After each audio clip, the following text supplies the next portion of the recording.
Doctor Manur रियाज हमारे साथ मौजूद हैं, एस्थेटिक फिजिशियन हैं। डॉक्टर साहब आपको वेलकम कहेंगे। और ख़ास तौर पे ये जो मौसम की तब्दीली वाला है, इसके अंदर कील मुहासे पिंपल्स की बहुत शिकायत रहती है।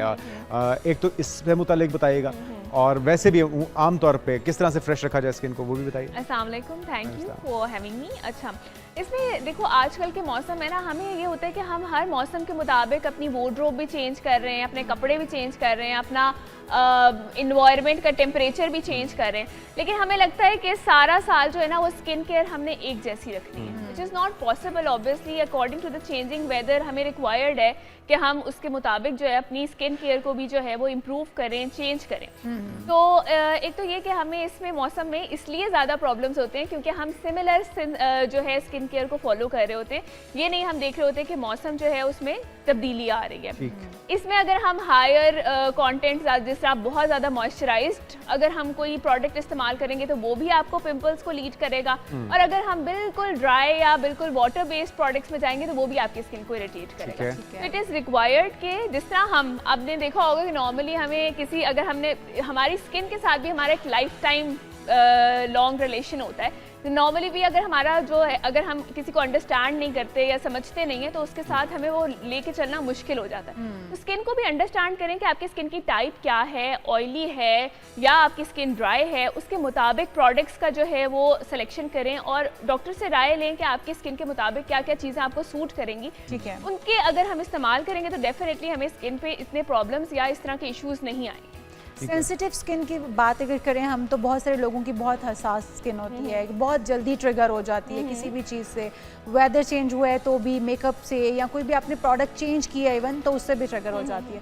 वो लोग क्या करें, अपनी स्किन को बेहतर कैसे करें? देखो सबसे पहले तो इशाल हमें अपनी स्किन को अंडरस्टैंडिंग करनी है कि स्किन है क्या प्रॉब्लम उसमें। अगर सेंसिटिव स्किन है, आप समझते हो कि किस मौसम के साथ किस चीज़ में इरिटेट कर रही है, तो वो आपको ज़्यादा बेहतर अंडरस्टैंडिंग हो जाएगी। अगर आप इन पर्सन भी किसी से मिलते हो और आपको नहीं पता होता कि यार इससे मैंने क्या चीज़ देनी है या क्या नहीं देनी, तो वो इरिटेट हो जाएगा। सिमिलरली स्किन को भी अगर हम इस तरह करें कि हम उसमें कुछ भी चीज़ें जो है वो लगाते जाएं, तो वो भी आपको जो है अपनी नाराज़गी इस तरह शो करेगी कि उस पर आपको एक्नी होना शुरू हो जाएगी, पिंपल्स होना शुरू हो जाएंगे, छाइयाँ बनना शुरू हो जाएंगी, आपके स्किन बर्न्स होना शुरू हो जाएंगे।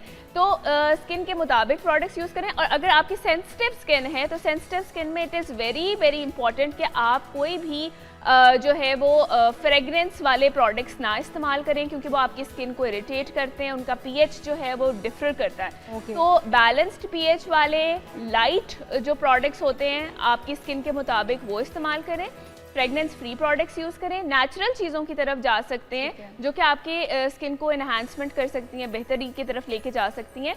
और उसके साथ साथ आप उसमें जो है वो ऐड ऑन करते हो अपनी हेल्दी डाइट का, क्योंकि डाइट आपकी अच्छी होगी, इम्यूनिटी बेहतर होगी, स्किन की हेल्थ इंप्रूव करेगी।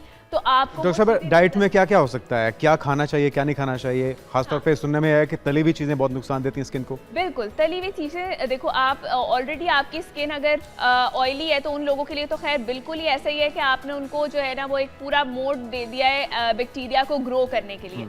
उनमें तो बहुत ज़्यादा उस चीज़ को अवॉइड करना चाहिए, लेकिन आम बंदे में भी अगर हम बहुत ज़्यादा तली हुई चीज़ों का इस्तेमाल करेंगे तो आपको उससे गैस जो है वो डिफरेंट जो है प्रॉब्लम्स हो सकते हैं, जो इंटेस्टिनल प्रॉब्लम्स हो सकते हैं, आपको डिफरेंट जो है वो मैदे के मसले हो सकते हैं जिनसे आपको एसिडिटी वगैरह हो सकती है, जिससे आपको ये कि इसमें ऑब्वियसली लीड करता है टुवर्ड्स इरिटेशन ऑफ स्किन, क्योंकि आपका एसिडिक कंटेंट ज़्यादा हो जाएगा, आपका जो पसीना प्रोड्यूस हो रहा है उसमें भी एसिडिटी ज़्यादा होगी definitely, and it will lead you towards the. आपके पास ज़्यादा केसेस किस तरह के आते हैं?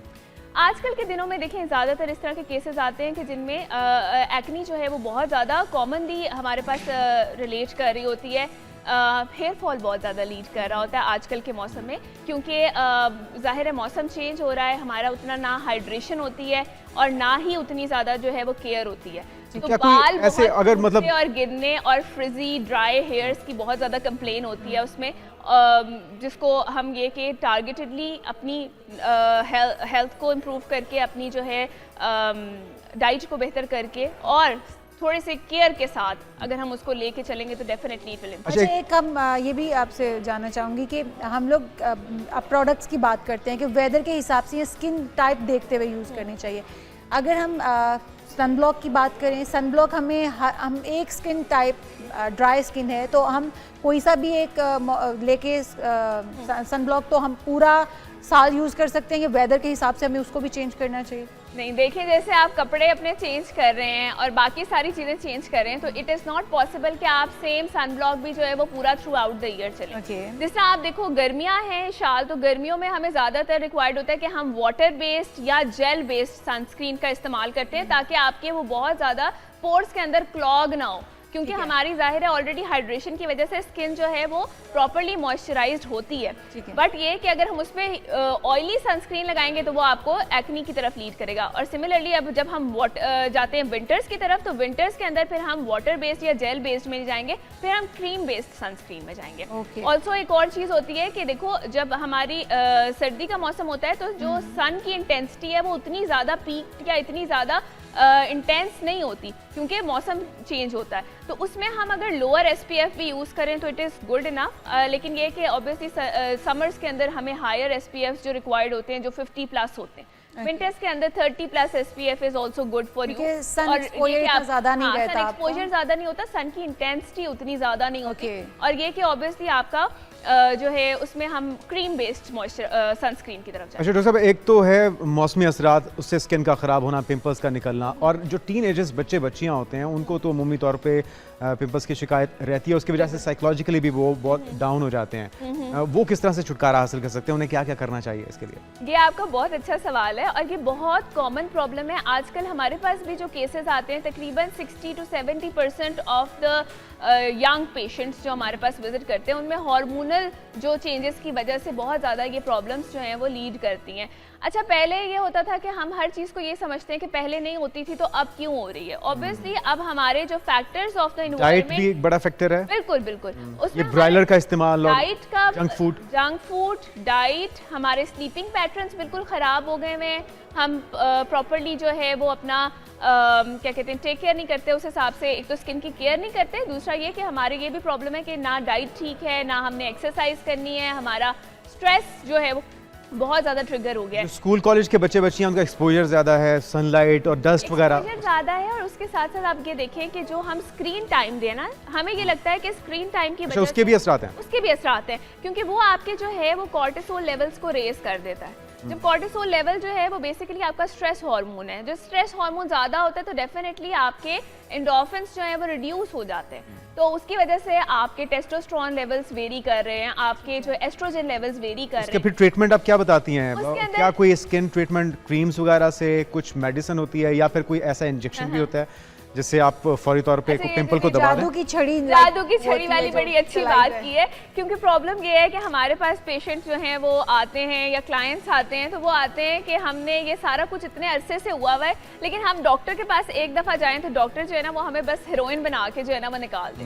It is not possible. Obviously जिन लोगों को हम आइडियलाइज भी कर रहे हैं या जिन लोगों को हम टीवी पे भी देख रहे हैं स्क्रीन पे, उनकी एक पूरी एफर्ट है टू मेंटेन देयर सेल्स। वो अपना लाइफस्टाइल भी ठीक कर रहे हैं, बेचारे सारी उम्र डाइट प्लान्स फॉलो कर रहे हैं, एक्सरसाइजेस कर रहे हैं, सब चीज़ें कर रहे हैं। तो इट इज़ नॉट पॉसिबल कि हम अगर बाकी सारी चीज़ें ना करें और हम कहें कि बस जो वो डॉक्टर स्किन वैसी बन जाए, जिस डॉक्टर के पास गया है वो। और दूसरा, आजकल इन्फ्लुएंसर बेस्ड बहुत मार्केट चल रही है, आपने देखी होगी कि ये प्रोडक्ट लगाएं तो हमारे जैसी स्किन होती है। It's not possible. आपके जो फिजियोलॉजी, रंग गोरा करने वाली क्रीमें वो भी झूठी हैं, वो बिल्कुल झूठी हैं। और बल्कि झूठ होने के साथ साथ इतनी सेल कैसी होती है उनकी? फिर उन्होंने तो देखें, हमारे यहाँ जो है ना, हमारे यहाँ प्रॉब्लम ये है कि हमारे यहाँ हर झूठ बिकता है। और ये कि जो लोग दिखा देते हैं, जो आप एक्चुअली चाह रहे होते हो ना देखना, आपको लग रहा होता है कि इस चीज में से सिर्फ गोरा होना आप निकाल रहे हो, लेकिन आप ये नहीं देख रहे कि ये किस चीज से गोरा कर रहा है। अच्छा, आपको खुद भी पिंपल निकलते हैं? हाँ बिल्कुल, डॉक्टर है हालांकि आप? बिल्कुल ये नॉर्मल है, बच्चों को परेशान नहीं होना चाहिए?